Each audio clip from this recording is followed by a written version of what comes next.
Hello everyone, আমি শম্পা। আমার নতুন একটা ভিডিওতে সবাইকে অনেক অনেক স্বাগত। অন্যান্য দিনের তুলনায় আজকের দিনটা খুব স্পেশাল, কারণ আজ জামাই ষষ্ঠী। আর আমি কিন্তু হয়ে গেছি রেডি, তার সঙ্গে ননিকেও করেছি রেডি। এই দেখো আমার ননি সোনা, কেমন লাগছে অবশ্যই জানিও। আমরা এখন হয়ে গেছি রেডি, আর এখন বাজে প্রায় 12টা। তো চলো দেরি করবো না, চলো বেরিয়ে যাই। যতই ভাবে প্রতি বছর সকাল সকাল বেরোবো, কিন্তু সেটা আর হয়ে ওঠে না, বেলা হয়েই যায়।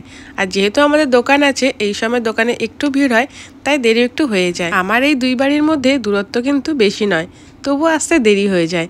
আর এসে দেখি দু বোনের মধ্যে কিন্তু রাগারাগি হচ্ছে, দেরি হলো কেন। তো চলো ভেতরে যাওয়া যাক। মা কিন্তু আজকে অনেক আয়োজন করেছে, যেমন প্রত্যেকটা বছর করে। এবছর মা জামাই ষষ্ঠীর কোনো নিয়ম পালন করবে না, শুধুমাত্র খাওয়া দাওয়া হবে। আর আসার পরে দেখি মা খুব সুন্দর থালা সাজিয়ে দিয়েছে। কেন হবে না? কারণ আমার খুড়তুতো ভাইয়ের মেয়ে হয়েছে, সেই জন্য।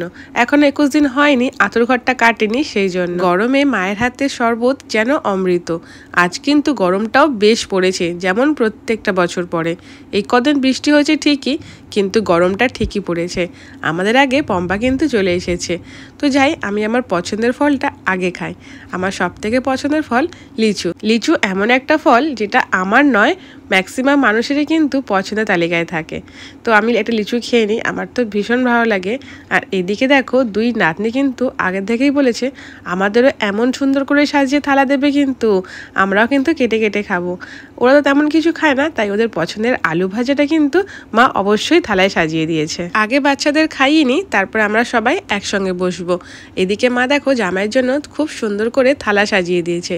এখানে ছিল 5 রকমের ভাজা, তার সঙ্গে ছিল বড়ি ভাজা, মাছ ভাজা, ডাল, চিংড়ি মাছের মালাইকারি, সর্ষে ইলিশ, খাসির মাংস, চাটনি, মিষ্টি, পাঁপড়, এলাহি ব্যাপার।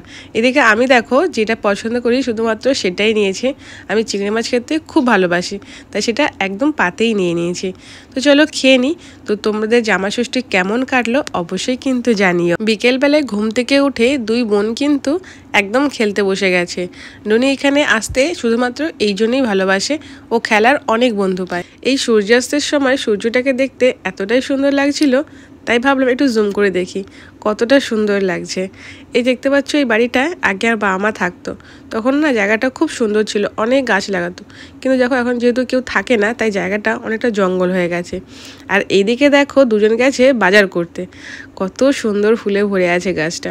ওরা কিন্তু পাতা তুলে বাজার করছে। চলো তোমাদের দেখাই ওরা কি খেলছে। ওরা এখানে রান্নাবাটি খেলছে, সেই ছোটবেলা।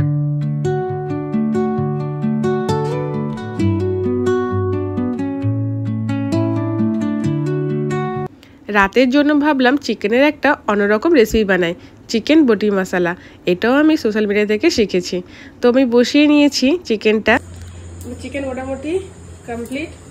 দেখাই কালারটা, এই দেখা হচ্ছে কালারটা লাল লাল।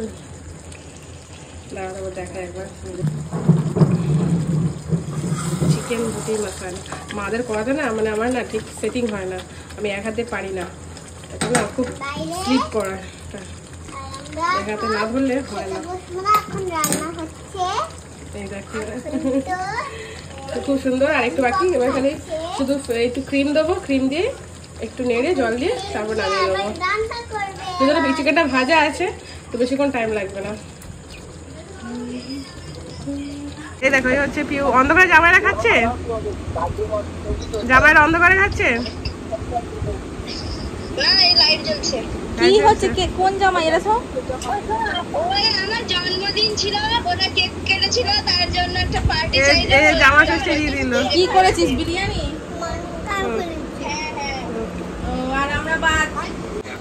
হ্যাঁ, এখন বাজে রাত প্রায় 10:30। আমাদের রান্না কমপ্লিট, আর এদেরও খাওয়ানো হয়ে গেছে। আমরা এবার খেয়ে বেরোবো। আর দেখো মাথায় ভালো করে তেল দিয়ে চুলটা বেরোনি করে নিয়েছি। তো আমাকে রাতে গিয়ে চুল বাঁধতে হবে না, মেরে গিয়ে ফ্রেশ হয়ে ঘুমিয়ে পড়বো, প্রচণ্ড টায়ার্ড। তো এখানে শুয়ে আছে, চলো আমরা খেয়ে নিই। আজকে দিনটা আমরা খুব খুব মজা করেছি, খুব। তুমি চিকেনটা কেমন খেয়েছো? ভালো। কেমন? ভালো, অনেক ভালো। তাই চলো, এও অনেক টায়ার্ড হয়ে গেছে, দুপুরে ভালো করে ঘুমায়নি, প্রচুর খেলেছি বিকেলে, প্রচুর। হ্যাঁ, আমরা খেয়ে যাবো। চলো টাটা, ঘরে গিয়ে দেখা হচ্ছে।